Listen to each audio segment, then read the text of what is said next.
Good morning. Welcome to Crocker's Crazy Living. It is Tuesday at 10:15 a.m. 10:15 already. Good grief. Where does the time go? I mean, it seems like I was just sitting on my couch an hour ago drinking coffee. And I've been doing stuff. Today, I am going to show you how to make homemade salsa. I've never done this video on YouTube. I had it on my Facebook page, but I realized I'd never done it on YouTube. I got my cruddy shirt on because you don't want to wear good clothes when you're working with tomatoes because you'll ruin your clothes. So what we do is we start with, I went to Detweiler's yesterday and I bought a case of tomatoes. They had a case of tomatoes for $32 and some change, which I thought was a pretty good bargain. Just some beautiful tomatoes. Yeah, they don't. Some of them don't look ripe, but they are ripe. They're nice and soft. They're not too soft. They're just perfect for salsa, I believe. I should have got 2 cases because I really need to make some more pasta sauce. But I'll start with, I'll see what I get for salsa. If I don't make all salsa, I could probably make pasta sauce, but I don't have any tomato sauce. When I make homemade pasta sauce, I like to add tomato sauce to the tomatoes and a can of tomato paste, and I don't have any of that. So we're just going to go with the salsa today. So I got these beautiful tomatoes. I'm going to, my water is on the stove. And it's getting ready to boil. So we're going to scald our tomatoes. Here's my pot. It's got water in it. I'm going to scald my tomatoes. I have my kitchen sink cleaned out. I'm going to add a whole bag of ice that I went and bought. And I'm going to add some water to it so it will be my ice bath, so I can shock my tomatoes after I blanch them to get the skins off.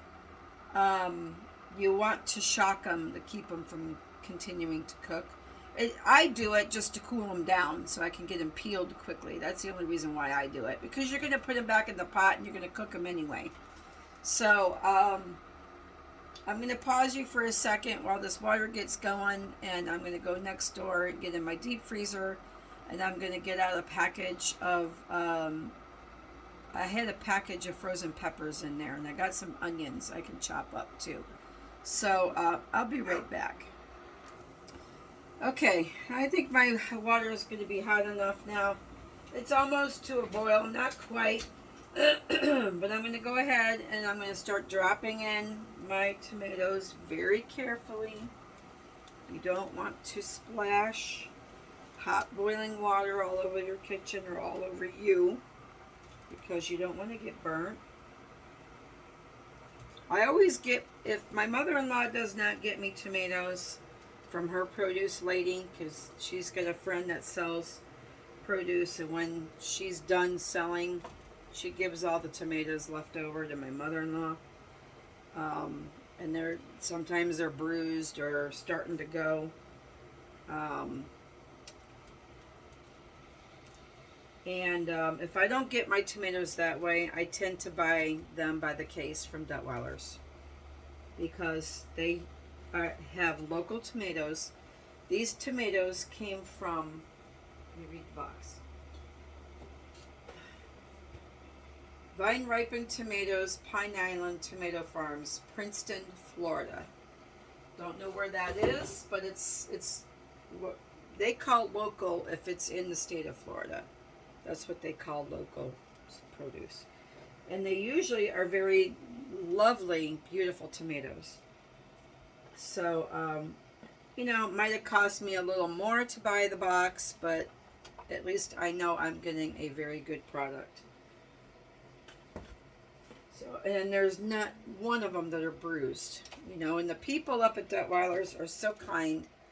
I just ask them, you know, can I buy a box of tomatoes? And they go in the back and they get them right out of their wherever they store them, and they bring them right out to me and stick them in my cart. They're so wonderful up there. I love to shop at that Weiler's because they're so helpful, and they appreciate your business. They really, really do. All right, so some of these are already starting to split. Just going to fill this pot as full as I can get it. Just let that soak. Now that there's some of them, I got to get my water ready.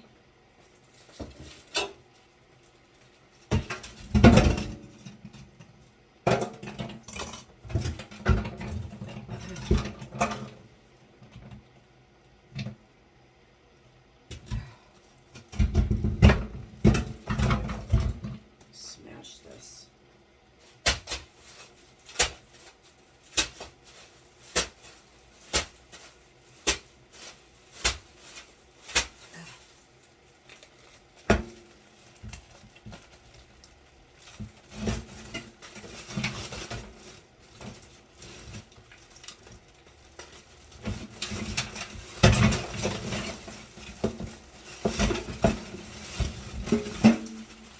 Put the whole bag in there.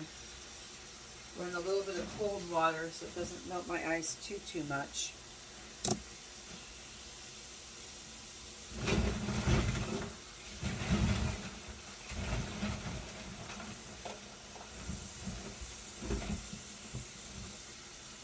Alright, so when you're scalding your tomatoes, in case there's somebody out there that doesn't know how to do this, when the skins start to split like that, that is what you're looking for. Because that allows you to be able to peel your tomatoes very quickly and easily.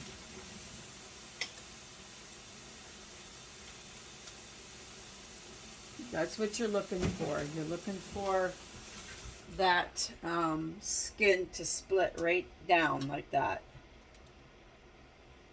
Sometimes it happens very quickly. See how that is? Sometimes it happens really quickly and sometimes it does not. It just depends on the tomato. These tomatoes are still a little bit on the firm side, and that might be why they are splitting quicker than I've had happen in the past. So I'm just pulling them out of the boiling water. It's not even boiling, it's just simmering. And I'm dunking them down, throwing them in my sink of ice water. So I'm going to continue to do this. I'm not going to bore you. This looks lovely too. Can you see that? Look at that. I'm not going to bore you with this part, so I'm going to get these done and I'll be right back. Okay, I got my last batch of tomatoes in the sink. Cooling. This blanching stage can take anywhere from 10 minutes to upwards of a half an hour, depending on how many tomatoes you have and how fast the skins split. These tomatoes, the skins split fairly quickly, so I got them all done, and they're I got some in my bowl here. Bring you back over here. I have some in my bowl. I have a big giant bowl. I have a bigger bowl than this even, but I got my big bowl, my medium large bowl out. Not my giant bowl, my other bowl. So now comes the time. Here is my onions and peppers I pulled out of the freezer. A while back, I was going to this other produce place over in Arcadia, and they would have I found some extra tomatoes in my freezer. I can get them canned up too. I used to go over to this other produce place in Arcadia when I would be over there, and they would have a basket of vegetables that were reduced in price because they were starting to go. They were starting to rot. So they had these peppers. They had yellow peppers, red peppers, green peppers, and they had them all in Ziploc bags, and there must have been 6 or 7 of them in a bag for $1. And honestly, there wasn't too much that was rotting about them. There might have been a couple of spots that were starting to go bad on them. So I bought a bunch of those bags, and then I bought a few really large onions, and I came home and whizzed them up in my food processor, and then I stuck them in Ziploc bags and froze them, because I figured if I needed something for chili or spaghetti sauce or stewed tomatoes or salsa, I can pull that out and throw it in my tomatoes when I go to make the salsa, and I have that step already done for me. It's just onions and peppers, and I bought it cheap. And so that was the last 3 bags out of my freezer. Of course, because you got to be careful how you freeze it, because it's starting to get some ice inside of it. Even though it was double bagged, it was bagged in a Ziploc bag and then stored inside another Ziploc bag, but the ice was still getting into it. So the next time I do it, I think I'm going to use, because I've been using my my sealer, my vacuum sealer again. I'll pour them in there and vacuum seal them and then stick them in the freezer, and they'll last a few years in there. But I pulled out the last 3 bags I had in the freezer. So next stage is peeling these tomatoes and getting the skins off, and then putting them into another vessel. I'll just dump out that boiling water, and I'll put them back in that pot after I peel them. And then I'll get ready to, I don't know if I'm going to mash them by hand, if I'm going to use one of my handy dandy little chopper cutter things and chop them up that way.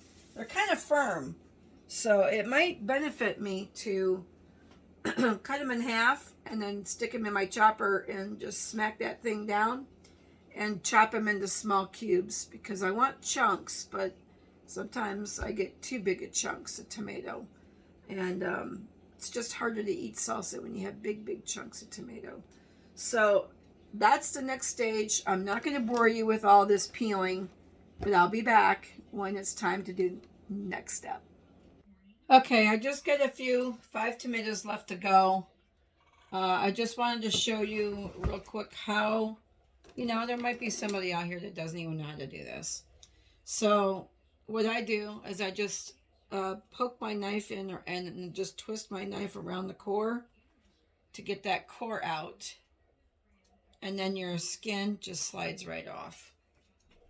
It has only taken me 20 minutes to do this, because the skins were already pretty much coming off before I even got the core out.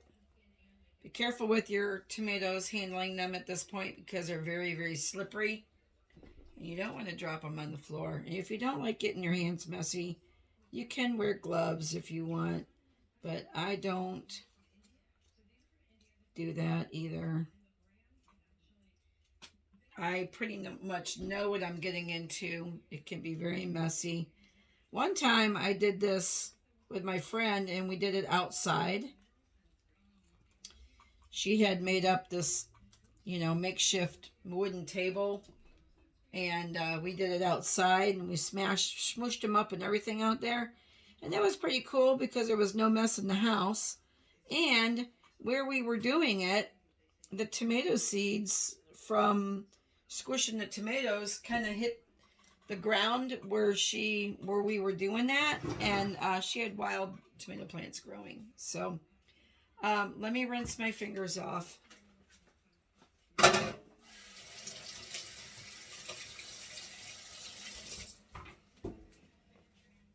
So that's that. That was a whole thing of tomatoes.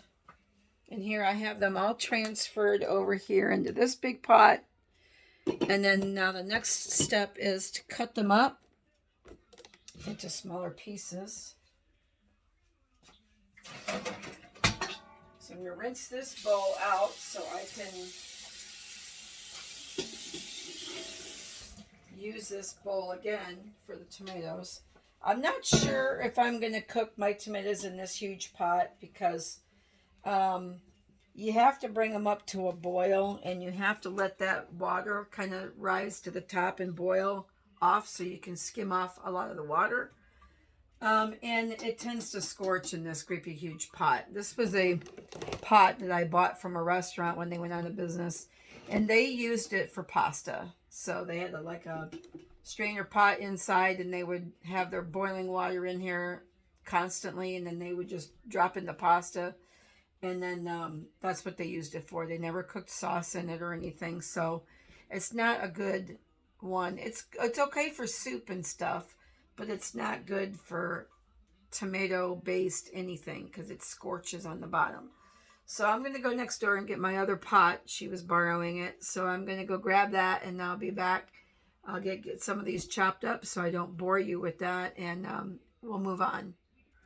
Okay, so what I decided to do is I decided to use my big dice in this. So I have a cutter that looks like this is in the big dice.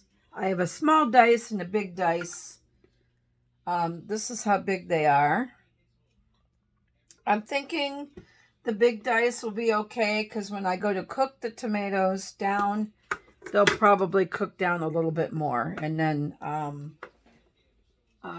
they'll be the right size. So I'm just taking these tomatoes, I'm cutting them in half, and then just smacking them in my chopper.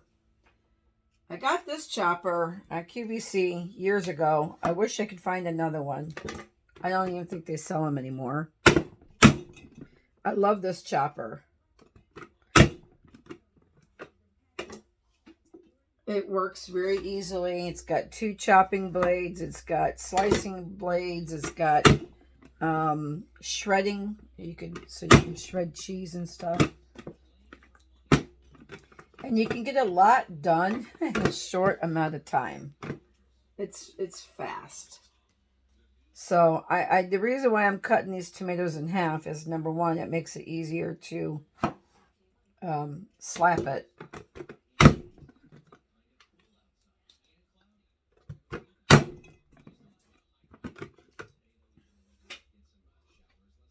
Number two, I don't have to cut them all by hand, except for I'm cutting them in half.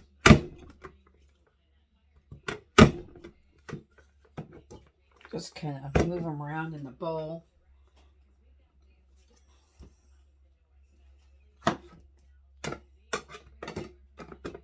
This is a really great tool because it just makes your life a lot easier.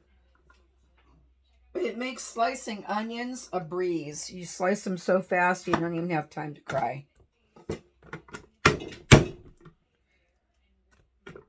All right, I'm going to just do one more, and then I'm going to transfer it into my pot on the stove.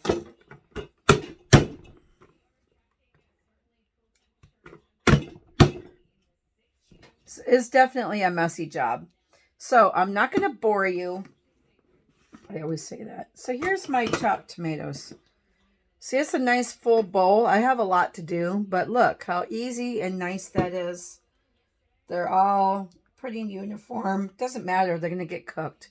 But it's just an easier way to chop stuff. I love it. I love this contraption. And like I said, my bowl, I've used it so much, it's getting stress cracks. I wish I could get another one. Honestly, I wish I could get another one because I love it that much. All right, so I'm going to get this finished and I'll be back. Okay, I am back. Here is my pot of tomatoes. Now, I did go out in my shed and I found this other stock pot. Somebody gave this to me, I think. Shoot, I had these other tomatoes I was going to get in there. Somebody gifted me with their used stock pot here. I always take somebody's stock pots if they're getting rid of them, and I can use them because I've always got some kind of projects going on where I need a big pot. This one should work fine, where the other one is too big.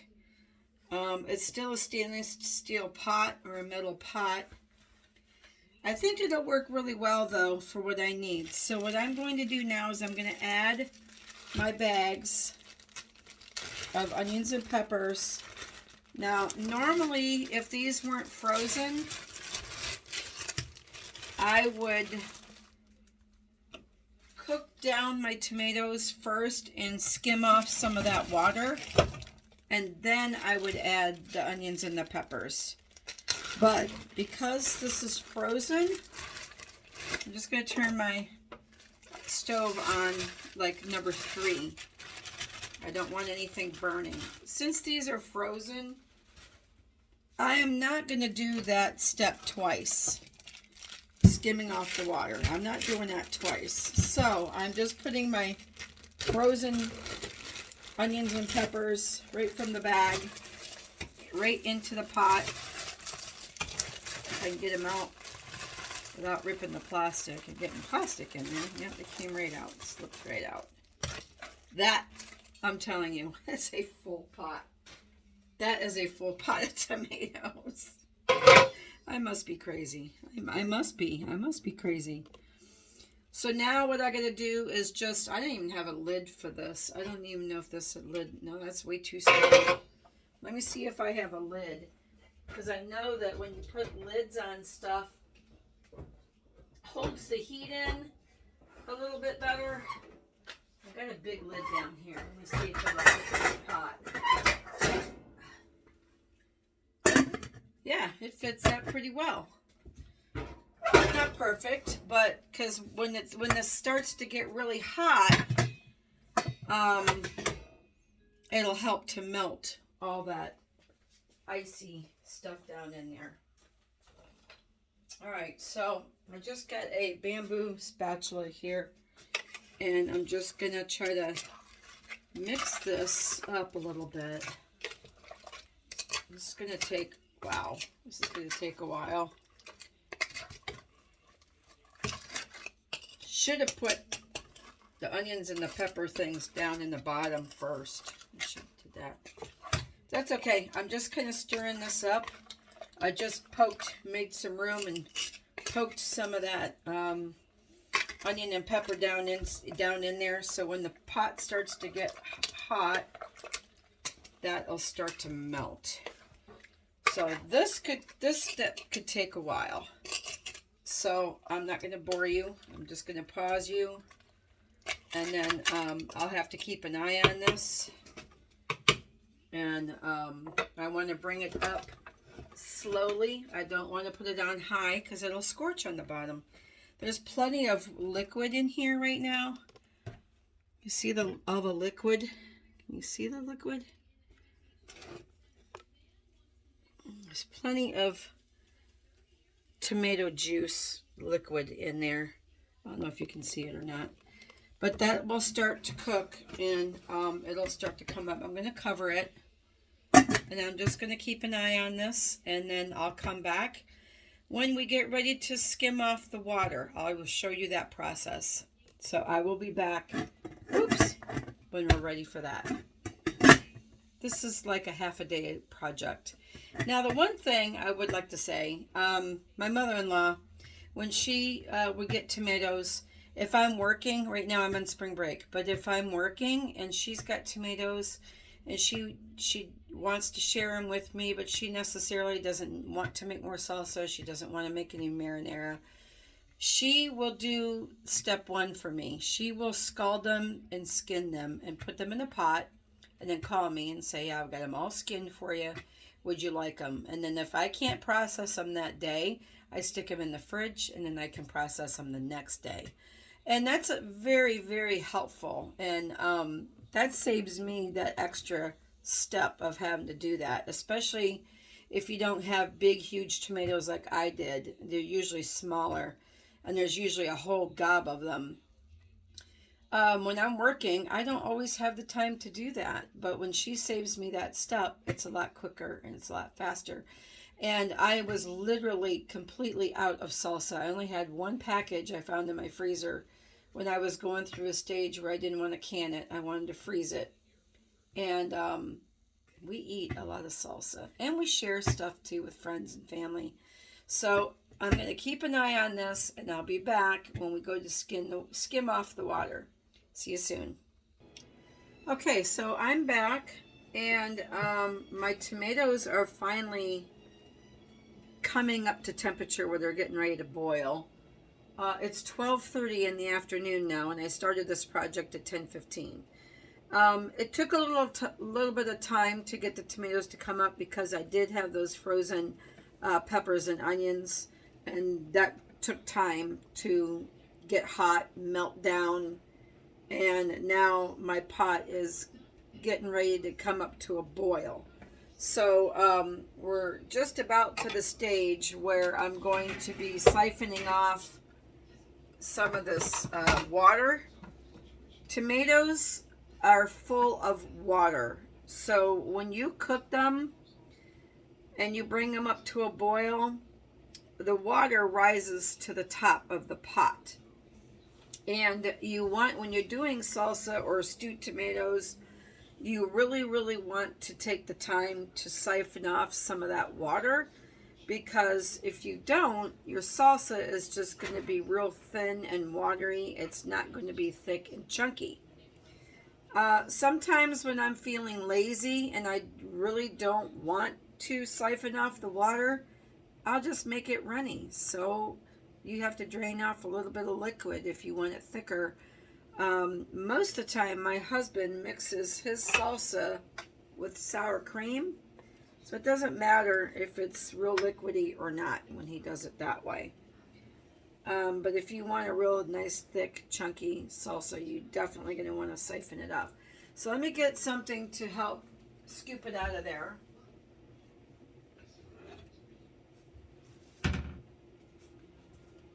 I'm going to use a coffee cup. Sometimes I use a ladle. Sometimes I use a cup. It's just whatever vessel I can use where you're scooping the water and you're not getting the onions and peppers and all that stuff. You don't want that. You don't want chunks of tomato either. You just want this liquid.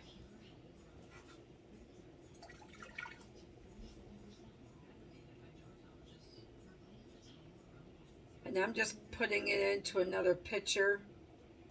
Sometimes I just dump it right down the drain. But with this big pot of tomatoes, I would be interested to see how much liquid I get off of these tomatoes. They're pretty watery. Plus, I had that water from the frozen peppers and onions. There's water in that too, because they were frozen. Put a little piece of pepper in there by accident. It's okay if you get a little bit, but you really want to refrain from getting any of that stuff. You don't want your onions and your peppers in your drain liquid here.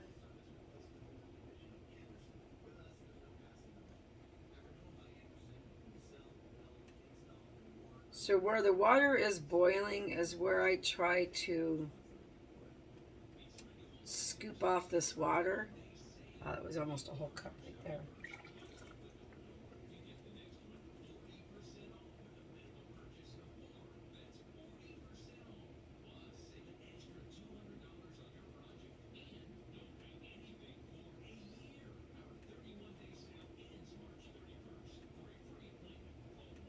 These were pretty liquidy. Oops, almost got my hand in there. All right, so I'm going to put you on pause again so you get the gist of how to do that. I'm going to put you on pause again so I can finish this stage. Okay, so I scooped off of here 16 cups of water. I'm just going to skim off just a little bit more. It's pretty nice and thick, and when you take this water off of here, you are also reducing the volume of your tomatoes, because if you remember, this pot was darn near filled at the top, and now it's half full. It's about half full. All right, that's about all the juice I'm going to take off of there. I don't want it too dry either. I want it to be nice and have some body to it without it being too watery, you know. I think that's going to be great.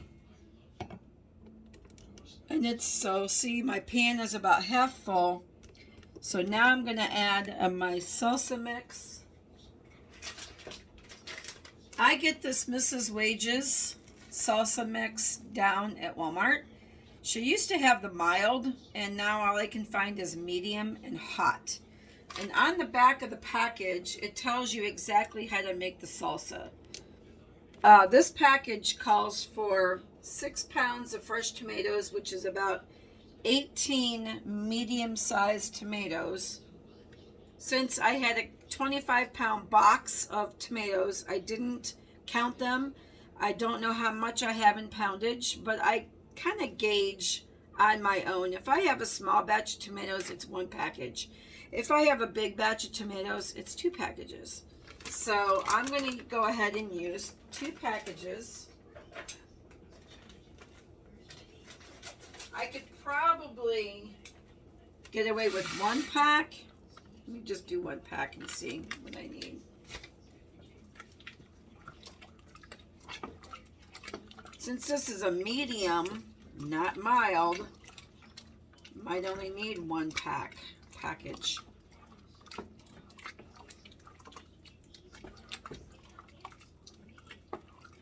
I could go a package and a half and save the other half for something else.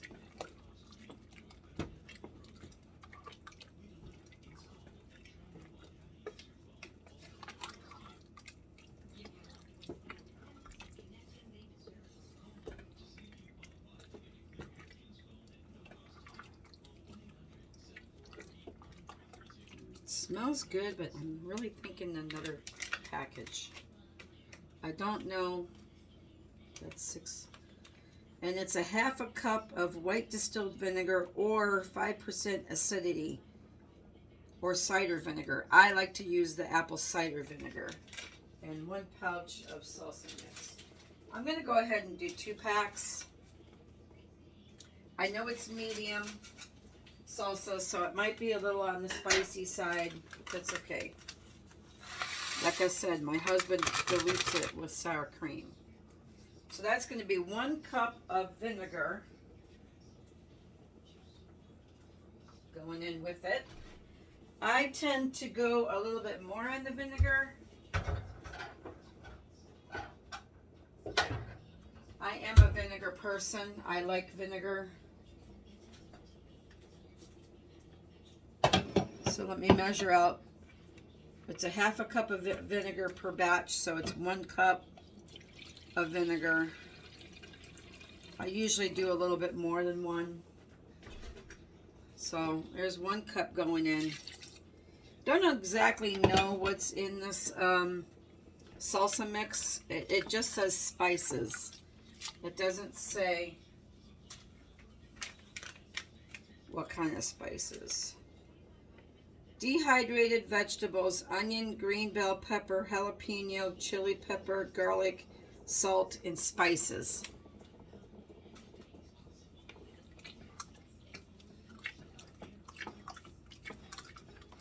So you dump the packets in, you add the vinegar, you stir it around, and you just kind of let it simmer for a second or 2, just to waken up all those dehydrated vegetables. You just want to wake them up a little bit.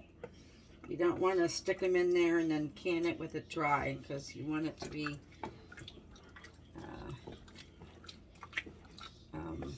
you want those vegetables to be rehydrated. I'm just going to blobble in some extra vinegar. Well, I'll measure it. I'll do another half a cup. 3/4. I like my salsa a little on the vinegary side. I always have. Especially if we're mixing it with sour cream, but I just like it better that way. So I'm going to stir this up for a second, and then I want to taste it. Sometimes when you taste salsa when it's warm in the pan, it's hard to tell how spicy it is because it's hot. Because it's hot, the temperature of it.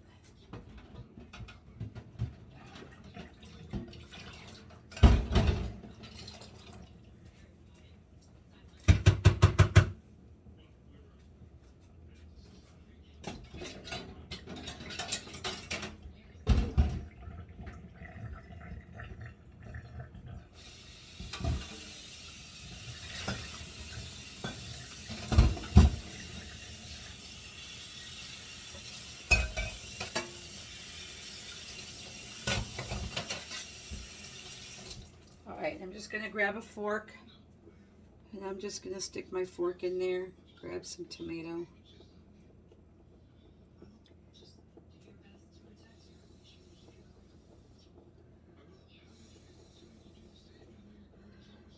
Cool it down, it's hot.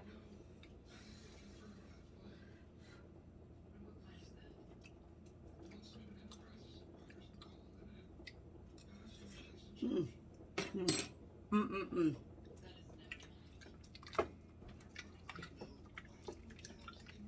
It's good.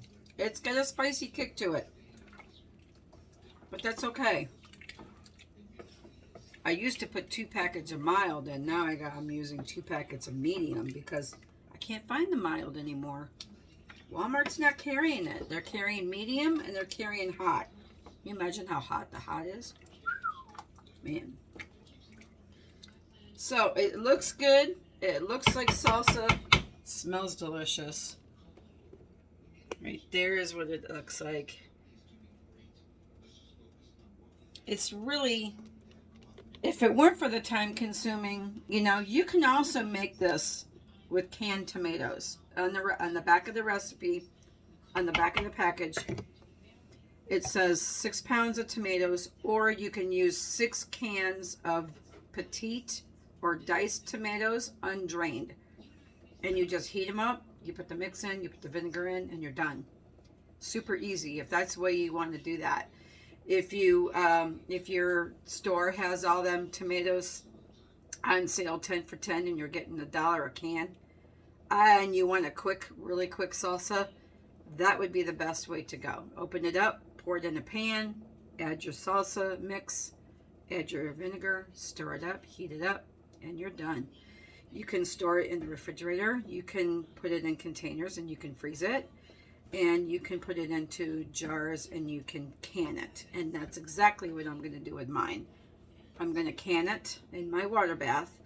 Probably not going to do that step for you on camera, because if you go back on my channel and you watch other things I do in my water bath, it's the same method. So it's going to be filling my jar, wiping my rims off, putting the lid on, sticking it in my water bath canner, filling it to about 1 inch to 2 inches above the jars, put the lid on it, turn it on high, bring it to a boil, turn it down to about 5, and then I'm going to continue to cook that for about 15 to 20 minutes, and then turn it off, take the lid off, pull your jars out, listen for them to pop so they seal, and you're done. I'm done with that. So I'm not going to do that part on camera. I just told you exactly how to do it. You can also go back on my channel, look at other canning projects I've done. Now if it says pressure canning, that was different method. Water bath canning is what I've done in the past. Jellies, jams, tomatoes I did with my water bath canner. You can go back and you can watch how I did that step if you need to. Other than that, that is it for salsa for today. If you enjoy my channel and you have not yet subscribed, hit the subscribe button, give me a thumbs up, ring the bell, you'll be notified when I do another video.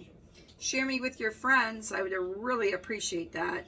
And I'll see you another day when I do a different project for Crocker's Crazy Living.